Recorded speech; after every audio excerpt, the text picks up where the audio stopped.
On March 26th, Mercury in Pisces forms a sextile with Pluto in Capricorn. Now, why this is important is pretty interesting because if you can remember at the end of January, beginning of February, Mercury spent a solid 2 weeks in conjunction with Pluto at the end of their retrograde.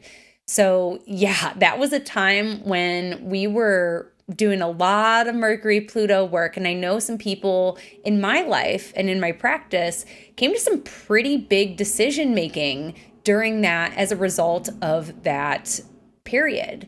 Mercury combining with Pluto is intense focus, it's research, it's the desire to renew or rebirth something. It's the reconciliation of what is worn out and what needs to shift.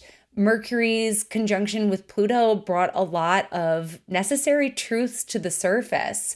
So we all realized some pretty big things in regards to our Capricorn house, where we also had Venus retrograde at that time in a conjunction with Pluto. So we've had these pretty big Plutonian themes coming up. So this sextile from Mercury to Pluto is just sort of a check-in. How are we doing since that period of big decision making and truth revelation? How are we implementing Mercury's in Pisces? How are we implementing some of those changes that we realized that we needed to make? What are we doing to affect the results that we desire? So this is another check-in. Mercury sextiles Pluto. Maybe there's a reminder of what was going on and what our intentions were. Maybe we see some movements happening around that time.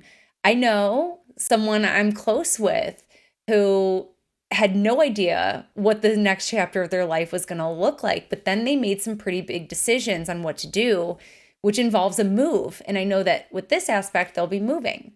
So perhaps there's some sort of important development that we can connect between what's happening now and what we landed on at the beginning of February.